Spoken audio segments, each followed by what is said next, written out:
Yesterday was a moment. Today is a movement. Tomorrow is legacy in the making. As we move as one church, rising above, going beyond, exceeding further, all limitations and boundaries.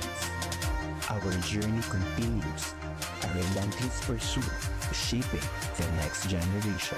Ignite your passion, increase your commitment, intensify your faith as one man. Let us move forward.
Glad in the presence of God. Hallelujah. Pwede bang muli palapakan natin ang ating mga kamay palapag sa ating Panginoon. Hallelujah.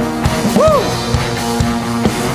And by this morning, we have freedom to worship, to praise the Lord this morning. Hallelujah. Woo! Minsan pa. Oh, oh, oh, oh, oh, oh, oh.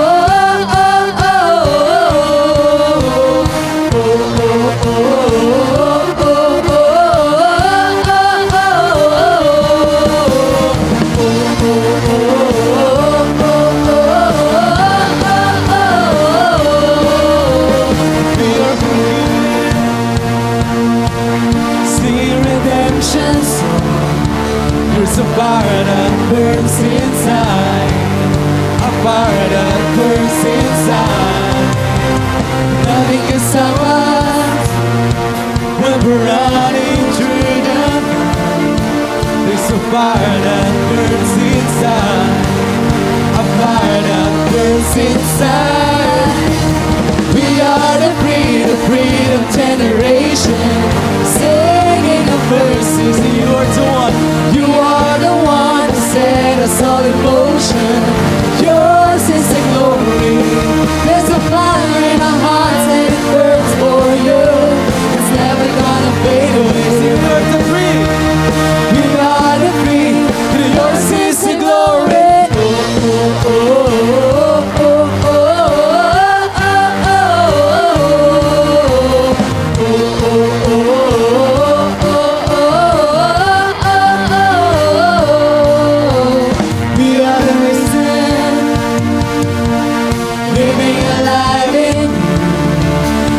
passion will not die. Passion will not die. Nothing can stop us. Nothing can stop us. We'll be running through the night. And a passion will not die. No, a passion will not die. We are the freedom generation, singing the verses. You are the one who set us all in motion. Yours is the glory. There's a fire in our hearts and it burns for you. It's never gonna fade away. We are the free. We are the free. Yours is the glory. Oh, oh, oh, oh, oh, oh.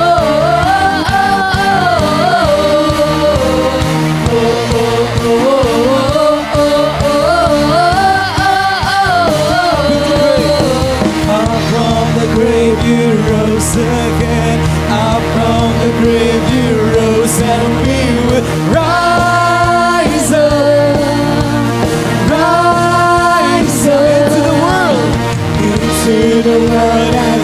so up into the world we go, and we rise up, rise up, we will rise up. Sing it. We are the freedom generation. Sing it. Singing of mercy. You are the one. You are the one that set us all in motion. Yours is the Listen, but we glory. are the free. We are the freedom generation. Singing of mercy. You are the one.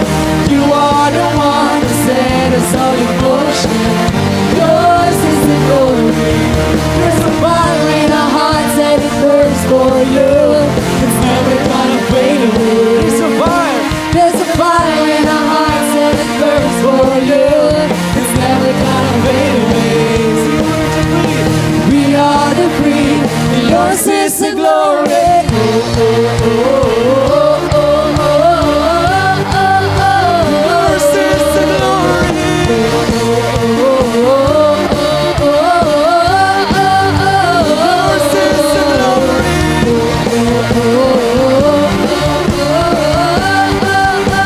Yours is the glory.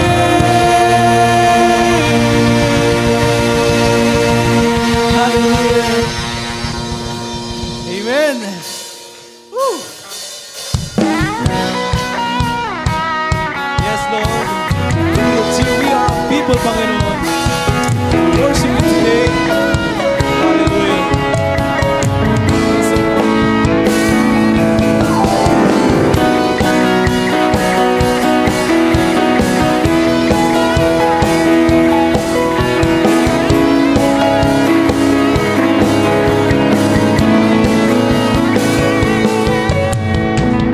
We are your people. We are the reason why you came. Amazing grace that saves, that lifted us from the miry clay. We are your people. The reason. We are the reason why you came. Amazing grace. Amazing grace that saves, that lifted us from the miry clay. Heaven is open, the clouds are washing over all the earth. It says you're always there. Never surrender. Your love is so relentless. You never best to give. Your love has set us free. We are the people of the Lord. We are the light. We are the light of the world, and so that brings hope to all. We are the bearer of the word. Sing this loud. The shares that to all the nations, spread the story of the people of the Lord.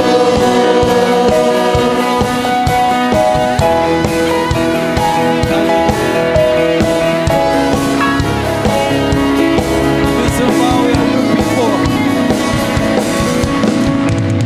We are your people. We are the reason. We are the reason why you came. Amazing grace. Amazing grace that saves, that lifted us from the miry clay. We are your people. We are the reason why you came.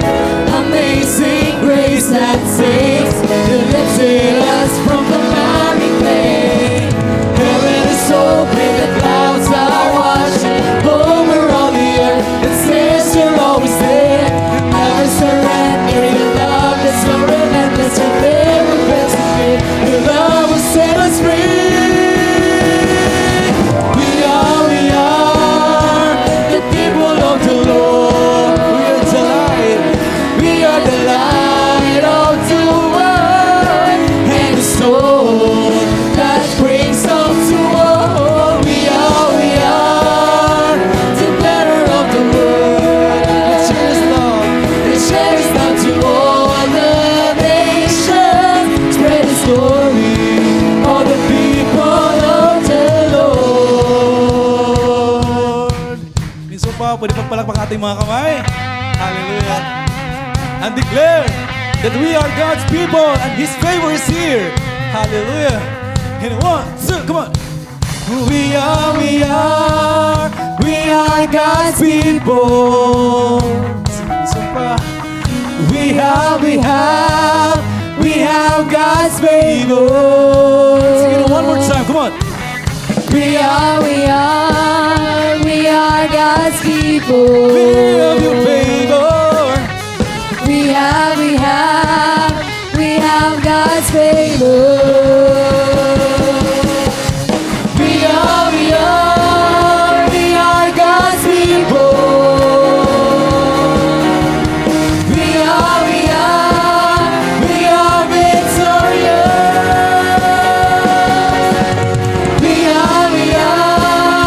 We are God's people. Victorious. We are victorious. We are the people of the Lord. We are the light of the world, and so that brings hope to all. We are the bearer of the word. The cherish love to all the nations. Praise glory, all the people of the Lord. All the people of the Lord. All the people of the Lord. Praise God. All the people of the Lord. All the people of the Lord. Spread His glory. All the people of the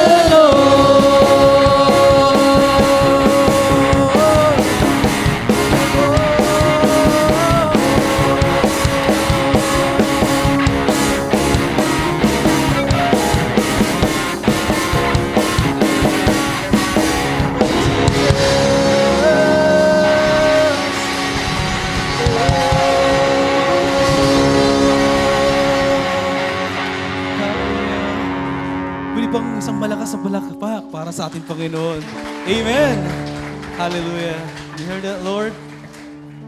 Panginoon, muli maraming salamat po sa favor, sa victorious Panginoon na pinaranas niyo po sa amin. Lord, again, we're here, Panginoon, to worship you, to praise your name, to acknowledge your presence, O Lord, to feel your presence, to embrace your love, your power, your hope, Panginoon. Hallelujah. Ama, katagpuin mo po ang puso namin. And Lord, alam po namin, Panginoon, na maranasan po namin yung presensya mo this morning. Hallelujah. Oh, Jesus. Your favor, your blessings. Hallelujah. Your power. Oh, let me read to you the word of God from Psalms 103, verses 17 to 8, and says that,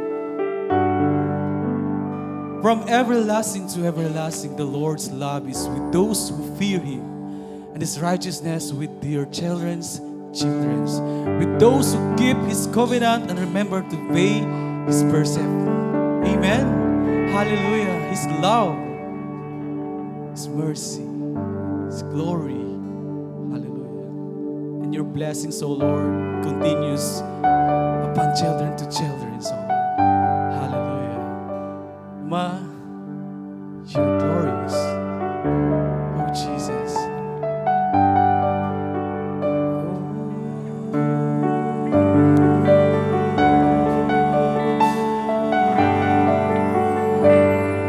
Jesus.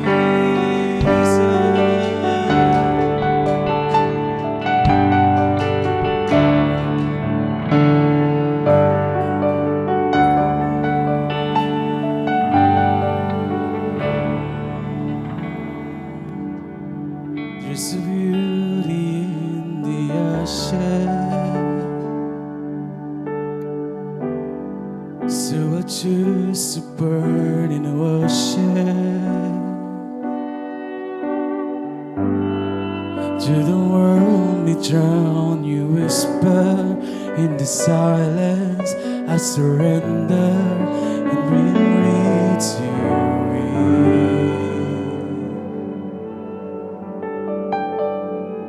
Even when the world surrounds me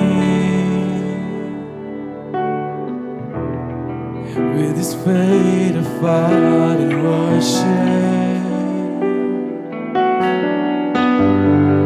let your glory dwell within me in the silence. Let it echo as I breathe to you. Oh, 'cause there is glory in the fire I burn for you. Lifted high, I see your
Dahil ang kaso na sinasampan niya para sa kanyang divorce ay napakabait ng asawa niya.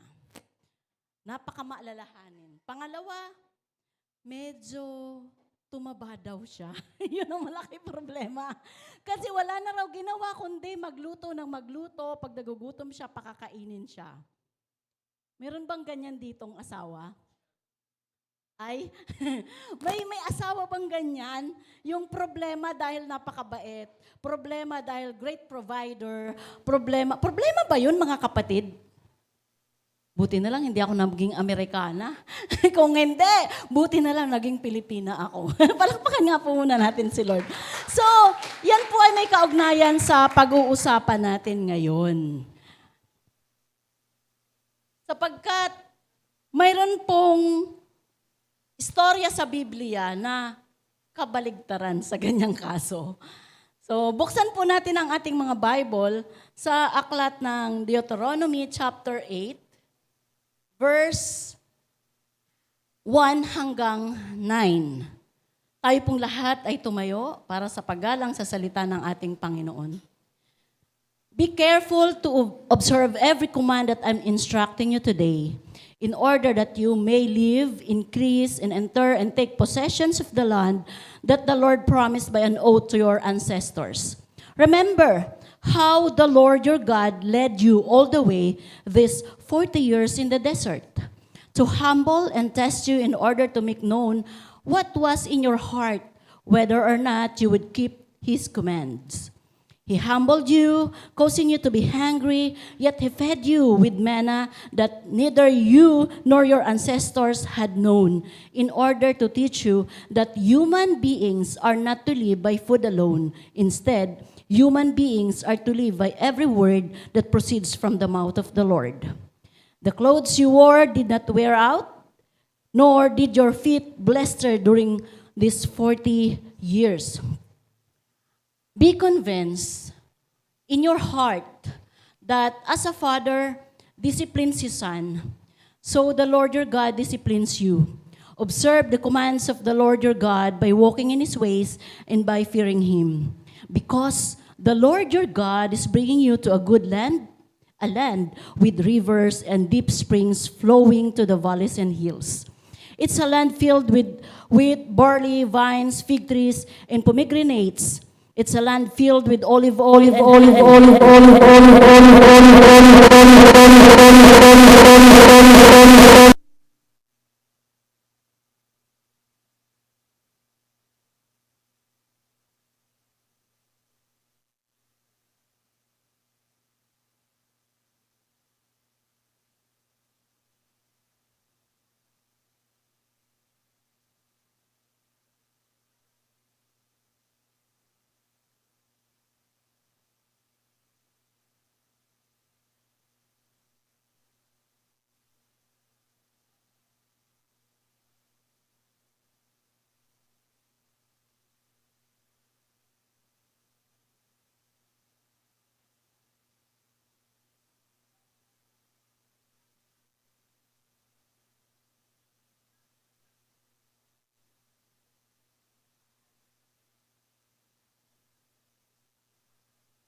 Na sa kabila ng nangyari, ay hindi sila pinabayaan ng Diyos.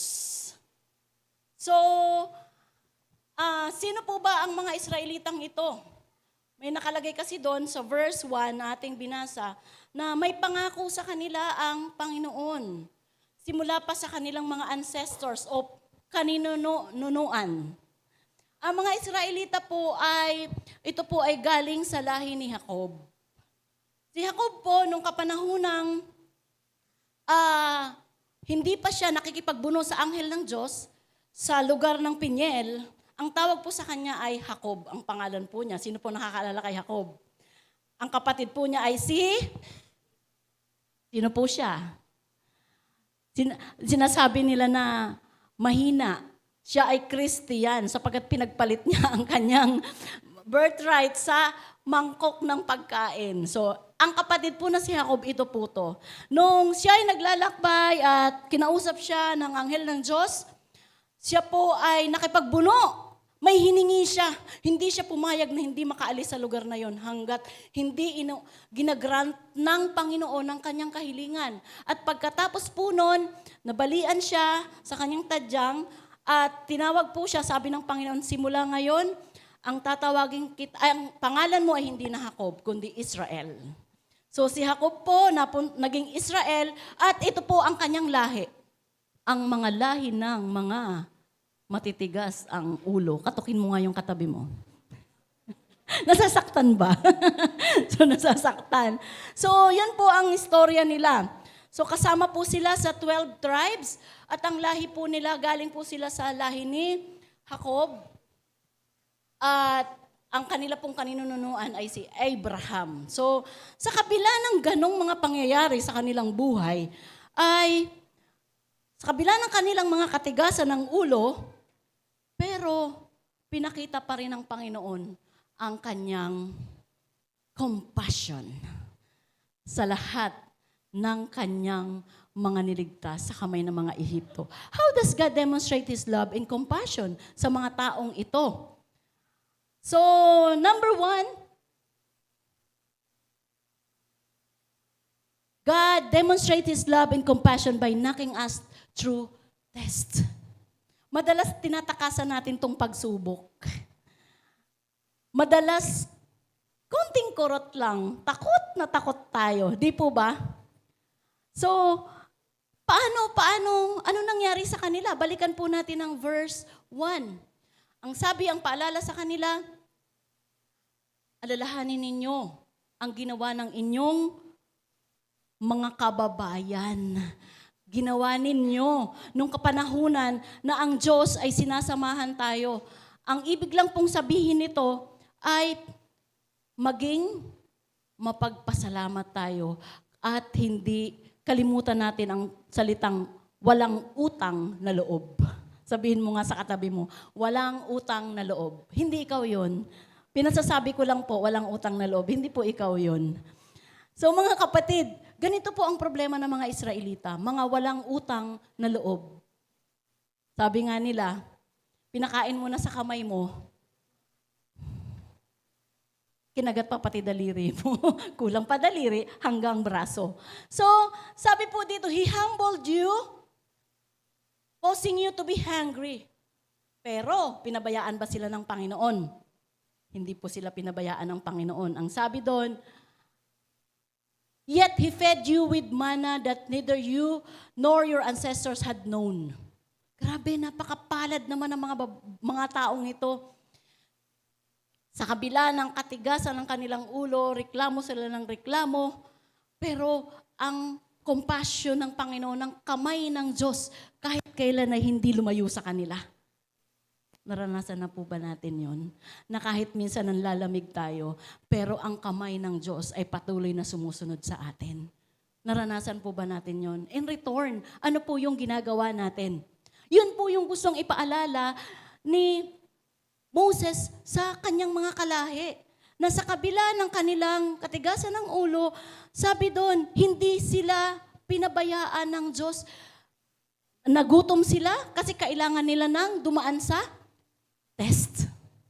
Bakit kailangan dumaan sa test? Siyempre, may pangako ang Diyos. Ikaw ba naman, hindi ka magiging kolehiyo kung hindi mo muna lalagpasan ng elementary at high school. May K-11 to 12 pa, di ba? Na nirereklamo ng ating mga magulang at mga kabataan. Hindi naman magagamit yan. Ganyan di ba? Yung, alam mo yung binibigay para maging maayos. Pero pag nandun na sabi, hindi naman kailangan yan. Ganyan po ang mga Israelita. Tanungin mo yan, Israelita ka ba? Wala nang ginawa kundi magreklamo. So, in order to teach you that human beings are not to live by food alone, pastora naman, makatotohanan lang tayo, di ba? Ganyan na sabihin natin, makatotohanan lang tayo. Hindi tayo mabubuhay ng walang bigas. Pwede rin. Kung laging may pizza, may burger, kahit walang bigas, pwede, di ba? Grabe. So, mga kapatid, naalala niyo yung sinabi ng Panginoon sa Matthew chapter 4? Doon po ito kinuha. Kinuha po ang Matthew chapter 4 dito sa Deuteronomy. So sabi dito, gustong turuan ng Panginoon ang mga Israelita. Gusto niyang ipaalam sa mga tao na hindi lamang sa tinapay nabubuhay ang mga tao, kundi sa salita ng Diyos na nanggagaling sa bibig ng ating Panginoon. Ano po bang ibig sabihin nito? Paano ko kakainin ng Biblia? Pambihira naman. Pastora, ang hirap naman isawsaw niyan sa kape. Diba? Ang hirap isawsaw, papel, isasawsaw sa kape, Word of God. Hindi po ganun ang ibig sabihin ng Panginoon. Ang ibig sabihin po ng Panginoon, sa salita ng Panginoon, yung kanyang provision. Yun po yung magbibigay sa atin ng blessings. Ang salita ng Panginoon, ikiklaim po natin ang salita ng Panginoon.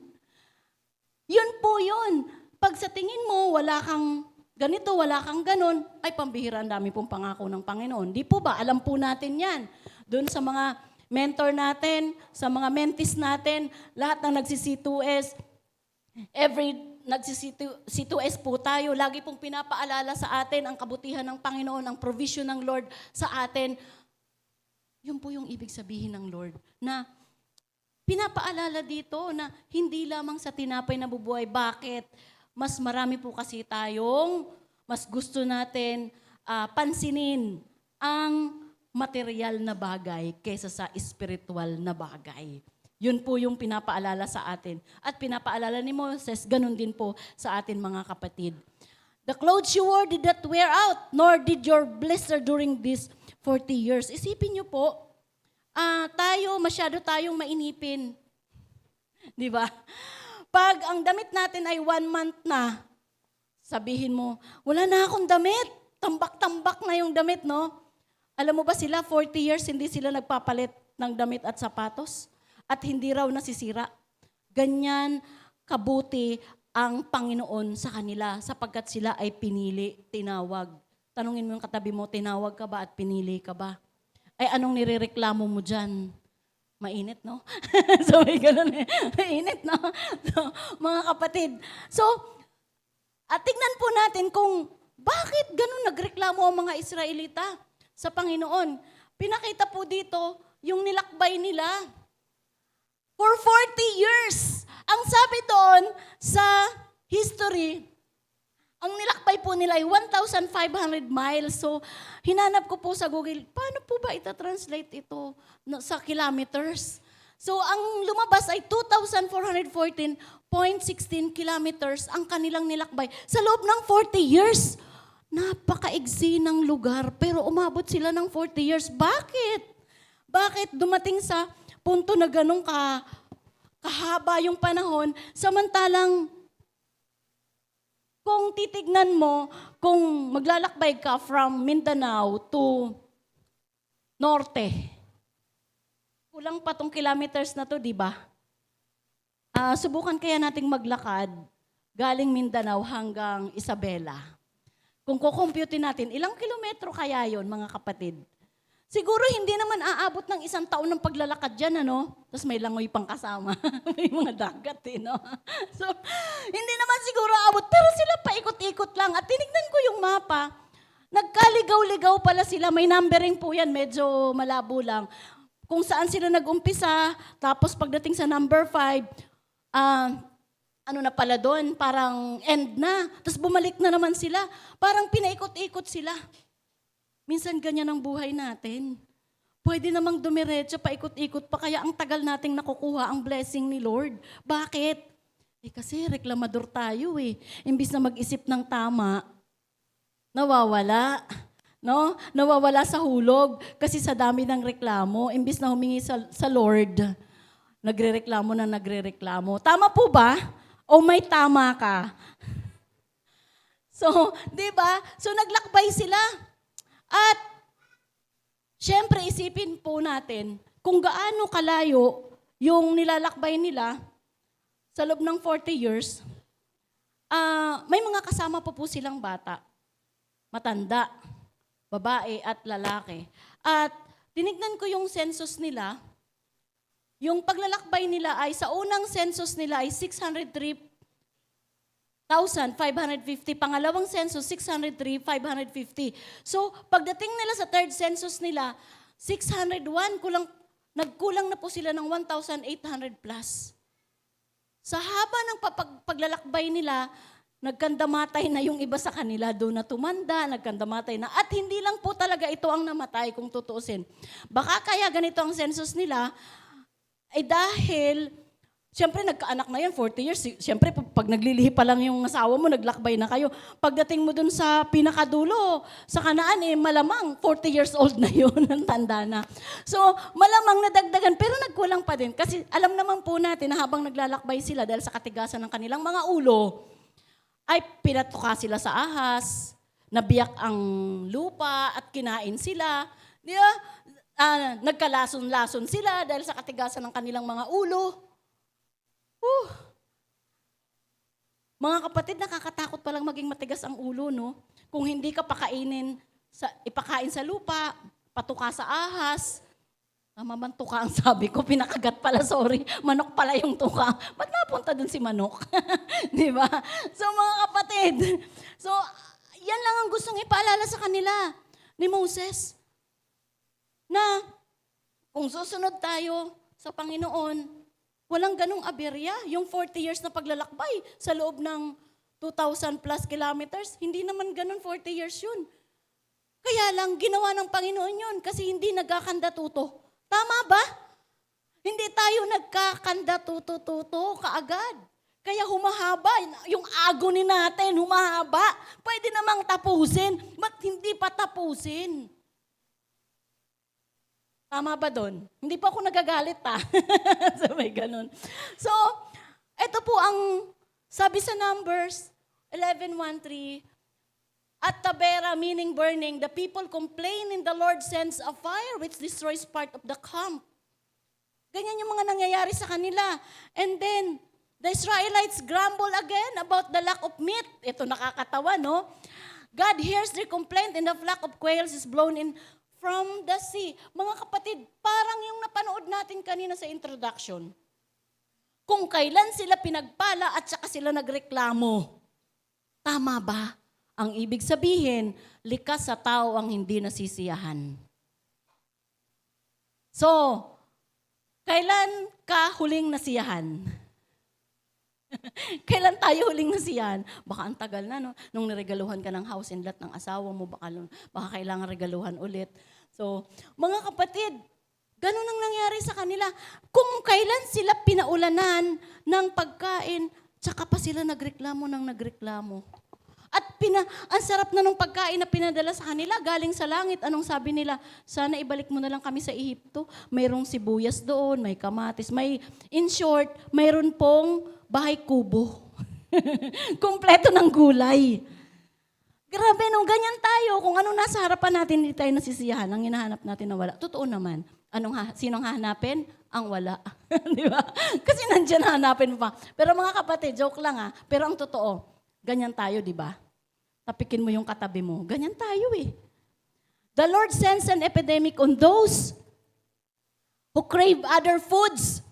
The place is called Kibrot Hataba, meaning graves of craving. Ganyan tayo. Mayroon na nagkikrave pa.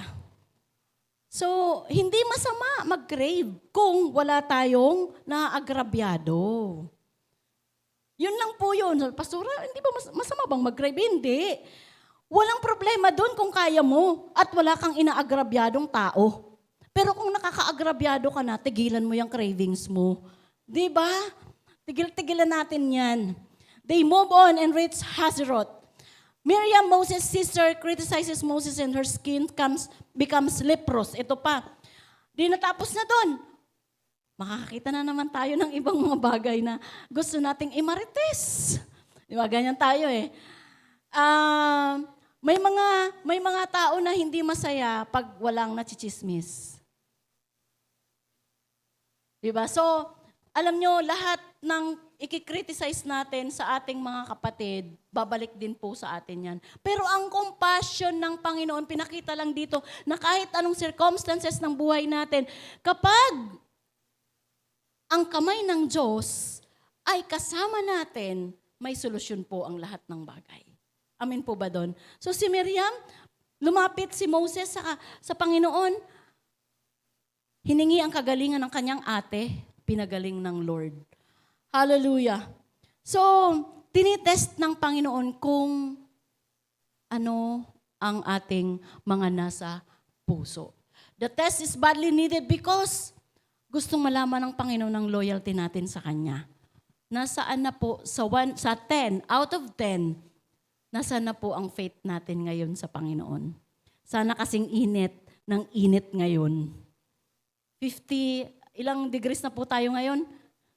43. Grabe, lagpas pa sa lagnat na titirik mata mo, no? Nakakatakot. So, to test our endurance regardless of the circumstances. Tignan nyo, yung paglalakbay nila, nakita doon. Yung mga hindi nakatagal, mga nagrebelde, pinatay ng Lord. Pastora, nananakot ka naman. Yung hindi kaya, minsan pinapadaan tayo sa test. Yung iba nagbibigti. Maliit na bagay lang, hindi lang nakakuha ng grade na mataas, nagbigti. Di ba? Sobra na pong sensitive ang mga tao ngayon. Kaunting kaunting salita mo lang, sobrang masasakitin. Hindi ka yun, di ba? Hindi ikaw yun. Sabi mo sa katabi mo, hindi tayo yun. Hindi tayo yun, kaya natin to, kahit anong pagsubok. Dahil may pangako naman ng Diyos.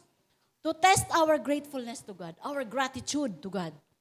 Tinetest ng Lord kung hanggang saan ba nila ako pasasalamatan sa kabila ng ginawa ko sa kanila. Grabe, no? Yan po yung mga problema ngayon sa tao eh. Binigyan mo na ng 1 kilong bigas, may ayuda na sasabihin, wala man lang bandilata, bigas lang. Diba? May napanood akong video dyan sa Muson, namigay si Mayor ng kalabasa.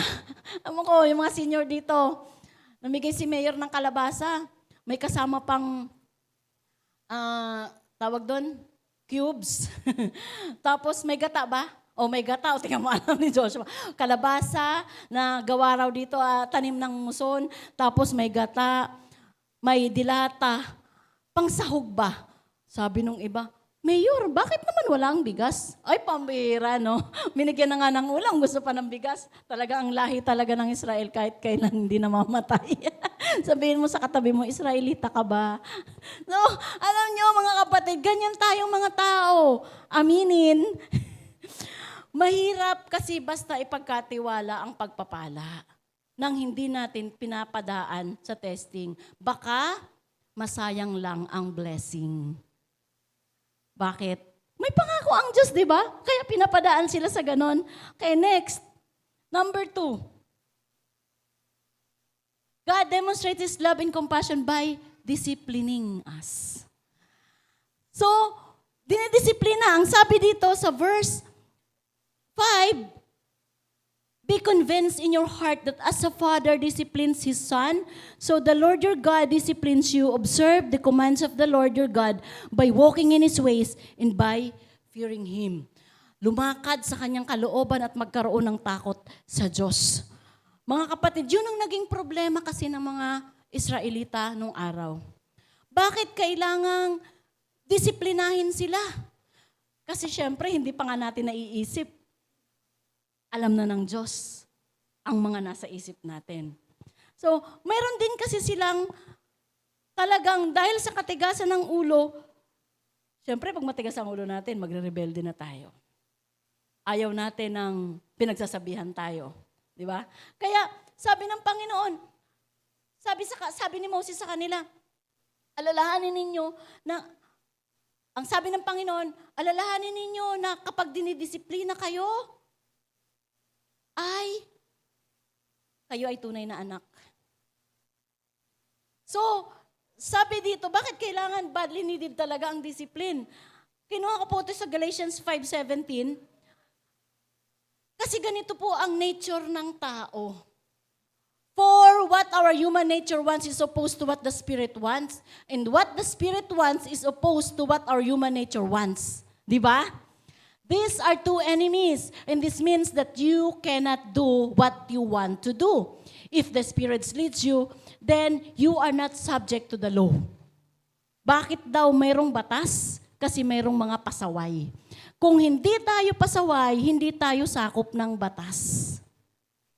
Kung hindi ka tumatawid sa maling tawiran, hindi ka maglilinis ng kalsada sa EDSA. Tama ba? Di ba? Hindi ka huhulihin kasi tumatawid ka sa tama. Yun lang yun eh. Hindi tayo sakop ng batas kung sumusunod tayo sa batas. Kaya hindi ako natatakot sa batas kasi wala ako nilalabag na batas. Yun lang yun. So, what human nature does is quite plain. It shows itself in immoral, filthy, and indecent action. Ito raw yung mga napakalinaw na makikita natin sa mga taong makalaman. Tingnan natin. In worship of idols and witchcrafts, di ba ginawa din nila yan? At alalahanin natin na noong araw na hindi pa tayo nakakilala sa Panginoon, ganyan din ang ginagawa natin. Baka nga yung asawa mo, kinulam mo yan. Tama ba? Joke. Kaya, na-in love. Kinulang ba? Kinulam? Sabi, ganun eh, no? People become enemies and they fight. They become jealous. Yan, yung mga siloso dyan. Angry and ambitious. They separate into parties and groups. They are envious, get drunk. Yan, mga lasinggero, mga lasinggera, mga tumamero, tungangera. Ay, tungangera, tama ba? Di ba? Mga kapatid. Yan. Have urges. Alam niyo po ba mga kapatid, ang itong problema, nung araw kapag sumasamba sa Diyos-Diyosan, may kasama po yung kahalayan. Kasama po sa pag-ritual nila ang kahalayan. Sumamba ka na nga sa Diyos-Diyosan, naging mahalay kapag doble-doble na, kaya galit na galit si Lord. Alalahanin po natin, di ba? Noong pag-akit ni Moses, 40 days and 40 nights na wala si Moses, pagbaba niya, ang sakit sa ulo. Nakita niya, gumawa ng gintong guya at sinamba nila. At may panguna pa ang mga kapatid niya. O di ba? Ang galing. Galit na galit si Lord. So ganyan po. Sana po wala tayo ditong ganyan ha.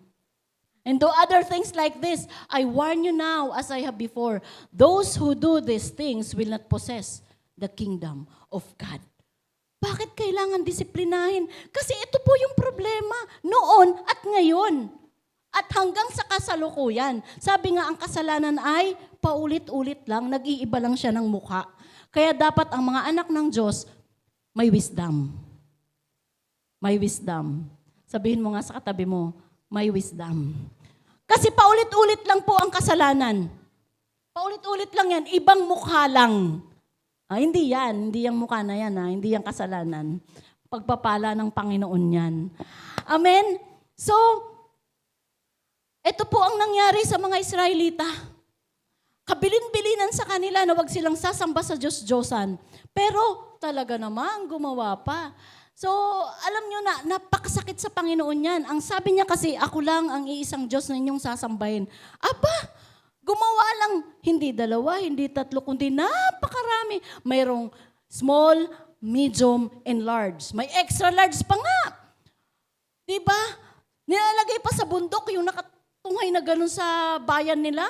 Grabe, kaya galit na galit talaga si Lord. So, mga kapatid, kung ikaw ay mayroon pang Diyos-Diyosan, sinasabi ko sa iyo, ang Panginoon ay nagagalit. Gusto niya siya lang. Kahit man ikaw, di ba? Gusto mo ikaw lang ang mahal. Siya ang gumawa sa atin. Kaya dapat siya lang ang ating sasambahin. Yung mga tao, ang katwiran, kasi dapat, hindi ako makapag-pray nang wala akong nakikita. Gusto mo ba makita na si Lord? Gusto mo ba? Kasi, pastora, kasi kailangan may nakikita eh. Siyempre, picture lang naman yan. Ang sabi nga sa Ten Commandments eh, niisipin mo nga na ganito si Lord, bawal. Diba? nag-iisa lang ang Panginoon at hindi tayo pwedeng gumawa ng image. Kung gusto mong sumamba na nakikita si Lord, ay sabihin mo lang. Pag-pray na kita. Mayroon pa naman akong pinag-pray dati. Pinag-pray, may sakit. Pambira, pag alis ko, namatay. Gusto mo ba? Makita si Lord. Grabe, no? So, kung gusto mo pang makita ang kapu-apuhan mo, magpakabait tayo. Si Lord lang ang ating sasambahin. Diba? So be careful, otherwise, you will forget the Lord your God by failing to keep His commands, ordinances, and statutes that I'm commanding you this day. Otherwise, when you eat and are satisfied, when you have built beautiful houses and live in them, when your cattle and oxen multiply, when your silver and gold increase. Diba? Pag yumayaman na tayo, sino rito yung mayayaman? Oh, may nag-imin pa utang mamaya. Then you will become arrogant. Kaya kailangan disiplinahin ng Panginoon ng mga Israelita kasi ayaw niyang maging arogante. Bakit daw?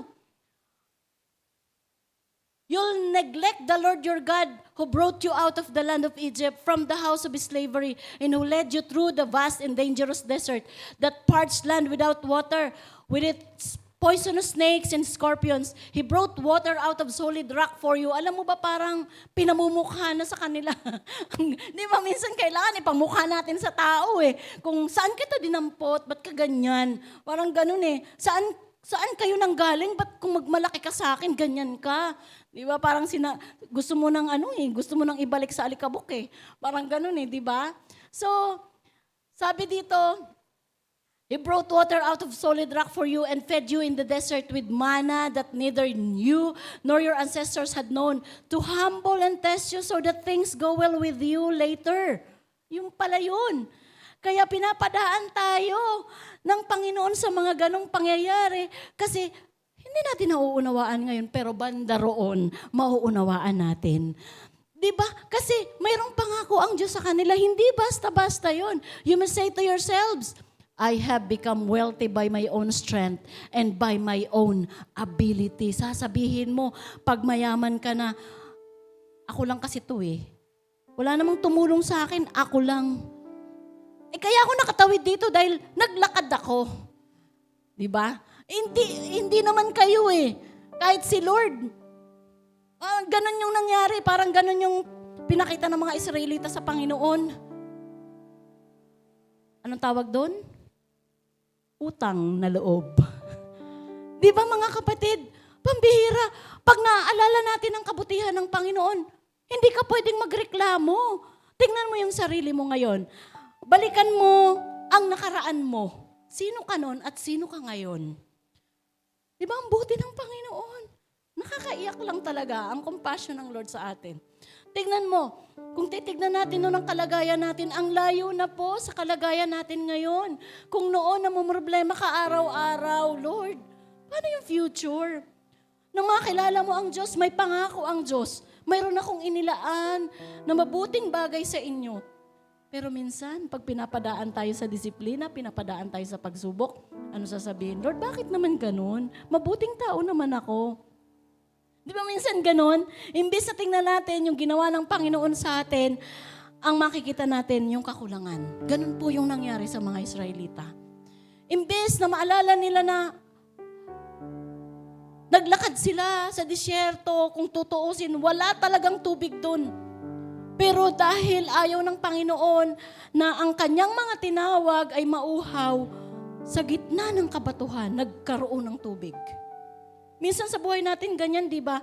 Yung minsan iisipin mo, may araw na to, saan kaya ako kukuha? Kaya nga may kasabihan, saan kamay ng Diyos ko hahagilapin? Yung parang ang igsi ng tingin natin sa kapangyarihan ng Diyos. Kasi nasaan bang kamay ng Diyos? Ang kamay po ng Diyos ay nasa atin kung mananatili tayo sa Kanya. Hindi mo kailangang hanapin ang kamay ng Panginoon. Nandyan lang siya. Ang tanong, nasan ka ba? Di ba? Minsan, pag naliligaw tayo, sinisisi natin yung mga taong nagpaligaw sa atin. Pero minsan, mas madalas, tayo po yun Tayo po yung nagiging dahilan ng pagkaligaw. Kaya pinapadaan tayo sa disiplina ng Panginoon. Kasi lagi po talagang ungrateful ang tao. Kahit anong gawin mo. Totoo yan, di ba? Naranasan natin yan. Yung puso ng Panginoon, pinatitibok sa atin. Kung ano yung nararamdaman niya, nararamdaman natin. Kaya pag may mga pagkakataon na nakikita tayo sa mga tao sa paligid natin, tinulungan mo na nga, ikaw pa ang masama. Parang ganyan ang nangyari sa Panginoon. Inilabas na nga sa kamay ng mga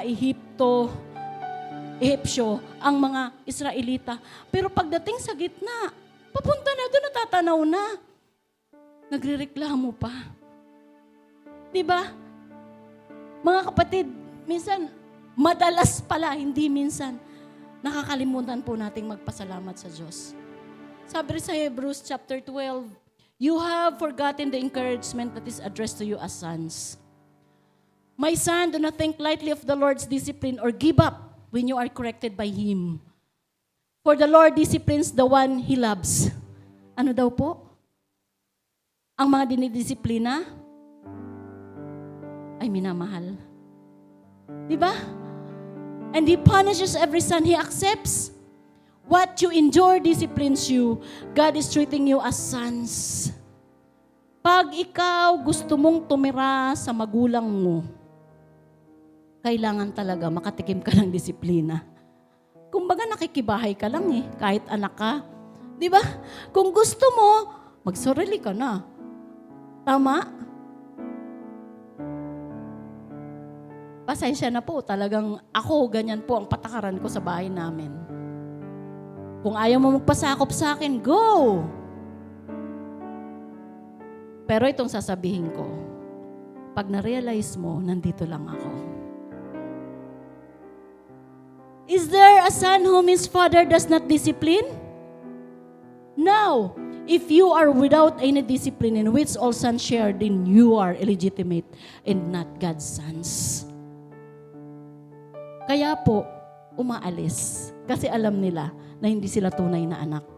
Pero yung mga tunay na anak, kahit dinidisiplina, nananatili sa tahanan ng Diyos. Bakit? Ang hirap pong mawalay sa Diyos. Sabi nga ni Pastora Jess nung nag-preach dito, ang hirap, yung impyerno, given, di ba? Impyerno, okay lang. Kung punta ka sa impyerno, kung kasama mo naman si Lord, langit yun. Di ba? Si Lord, di ba, kung dadaling ka ng Lord sa impyerno, papakita lang naman ang impyerno. Kung kasama mo si Lord, langit yun. Pero kung wala si Lord sa tabi mo, ang lahat ng bagay impyerno. Grabe mga kapatid, ayoko sa impyerno, 42 degrees, ganito nakahirap. Sabi nila patikim pa lang, ay ayokong i-culturize ang sarili ko sa init dahil hindi ako para doon. Doon sa mga para sa langit. Sabi dito, magpadisiplina tayo mga kapatid. Ang disiplina ng Diyos ay napakasarap. Bakit? Habang dinidisiplina tayo, nararamdaman natin na mahal tayo. Doon sa mga totoong tao na may takot sa Diyos, ang disiplina po ay masarap. Sapagkat alam mo na ikaw ay tunay na anak. Kapag po kasi illegitimate, nakakatakot, di ba? Mayroon akong apo sa pamangkin na sa akin na lumaki. Niluwal lang ng kanyang nanay. Napagkakamalan nga yun dito na, wala pa akong picture Napagkakamalan nga po yun dito na bunso ko. Kasi yung bunso kong anak, ang layo, siya ang kamukha ko, yung apo ko sa pamangkin. Ngayon, tuwing ang mga anak ko, sabi ko sa kanila, huwag niyong ipaparamdam na hindi natin siya tunay na pamilya. Siyempre, apo ko lang sa pamangkin. Kumbaga, may sarili namang magulang yun. Kaya lang iniwanan na sa akin dahil nag-abroad. Tuwing pagagalitan, sabi ko sa kanila, kung pagagalitan ninyo ang bata, dapat mas marami, mas malaki ang pagmamahal kaysa sa pagalit. Kasi kapag nakapag-isip yan, sasabihin yan, kaya naman nila ako ginaganito kasi hindi nila ako tunay na anak. Tama? Ang sakit. Pero yung mga tunay na anak, pag dinidisiplina, alam nila na minamahal sila kasi ayaw mapahamak. Mga kapatid, ang gusto lang naman iparanas ng Panginoon sa mga Israelita, hindi basta-basta yung nag-aabang sa inyong pangako, ang lupang pangako. Ang sabi dun sa binasa natin, na pag sila'y nakarating doon, wala na silang iintindihin. Hindi na sila magugutom, hindi na sila mauuhaw, kakain sila, lahat ng naroon kakainin nila. Hindi na magpapakahirap. Ibibigay mo ba ang pagpapala ng basta-basta sa mga taong irresponsable? Matitigas ang ulo, mga suwail. Ibibigay mo ba ang pagpapala mo na pinaghirapan mo sa mga taong walang utang na loob? Yan po yung gustong ipaalala sa kanila ni Moses sa mga Israelita.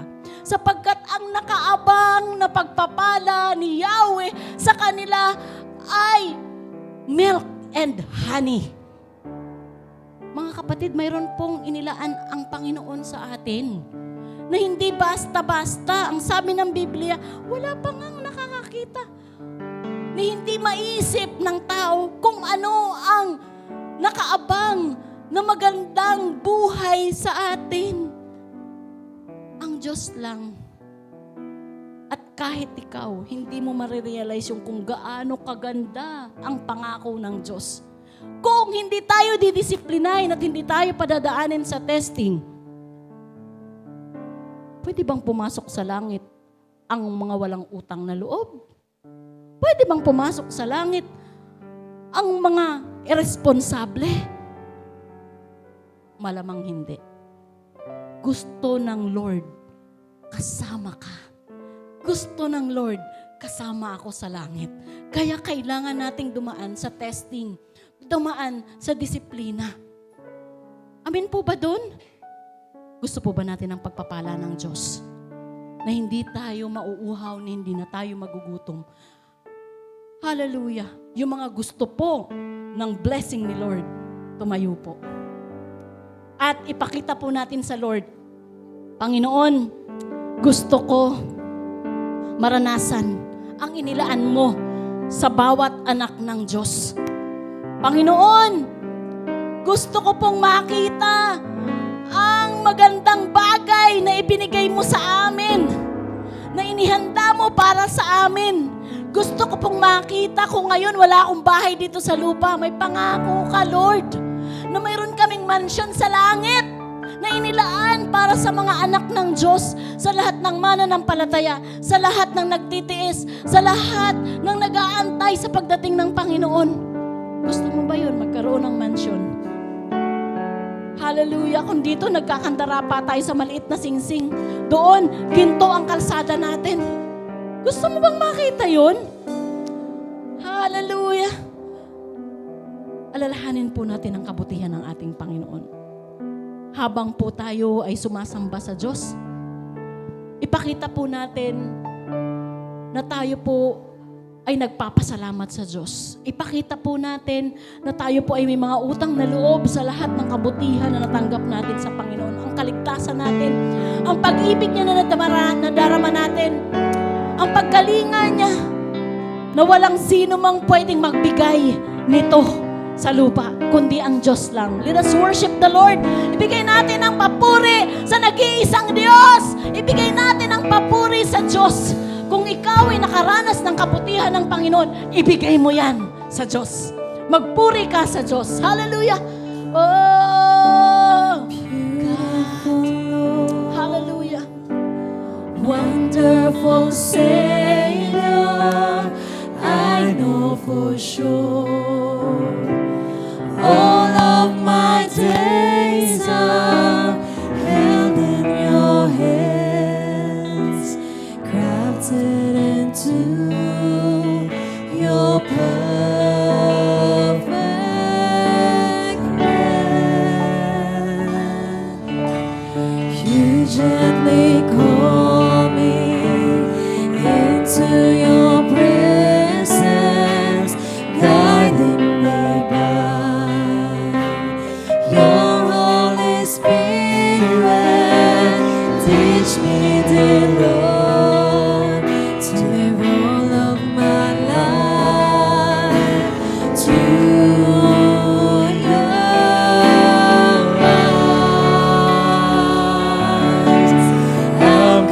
captured by your holy calling.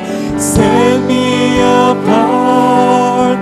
I know you drawing me to yourself. Lead me, Lord, I pray.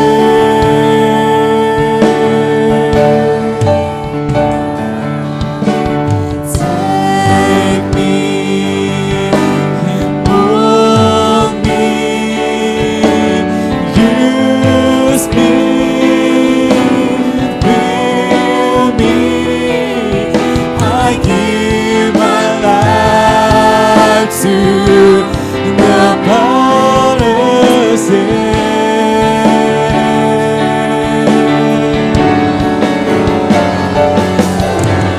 Call me, you guide me, lead me, walk beside me. I give my life to the potter's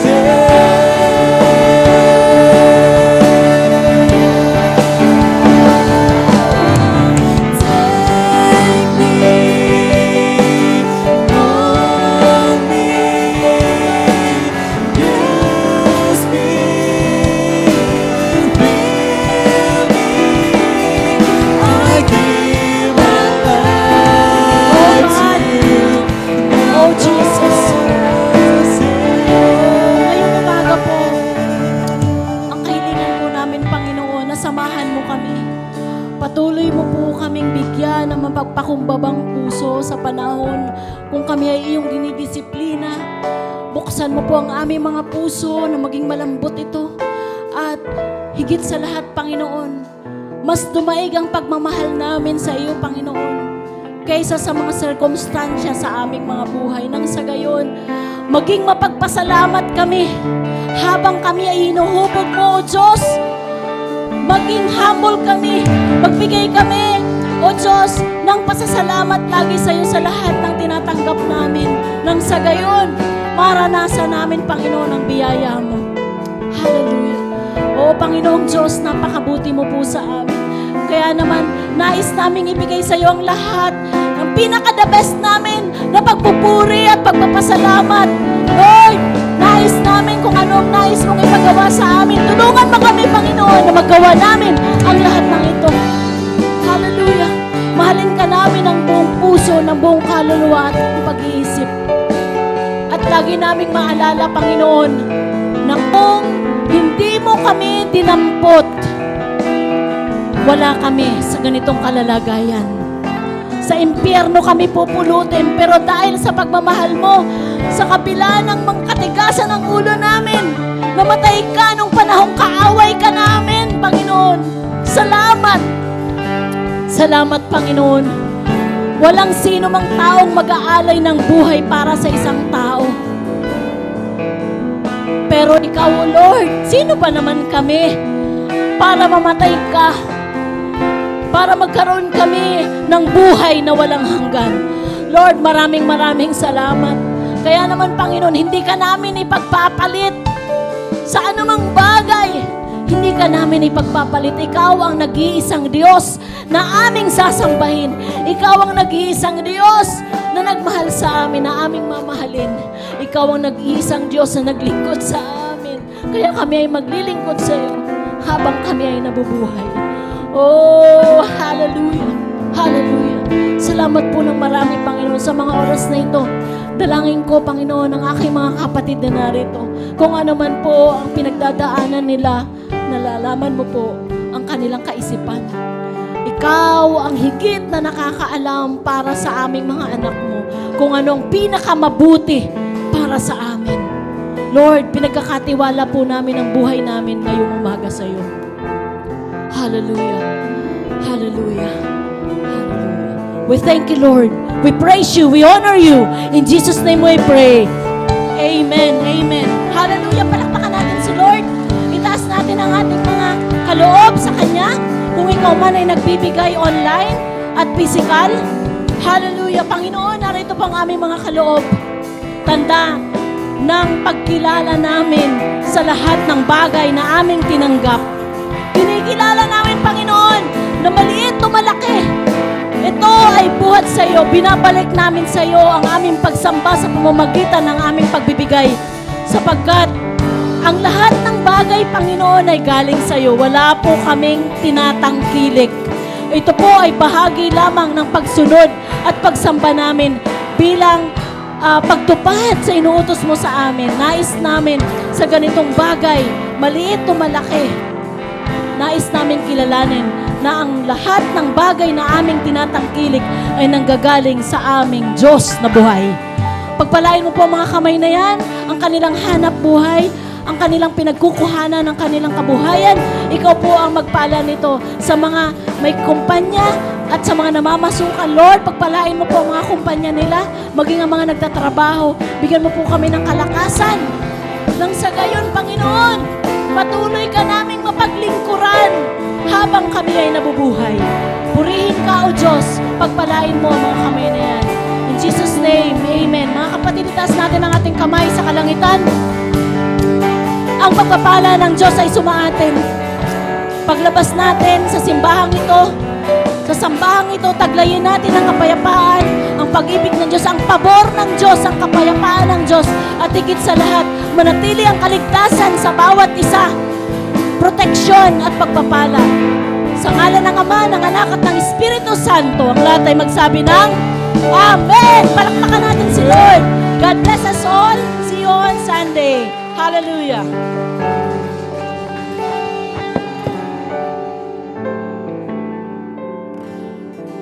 Once again.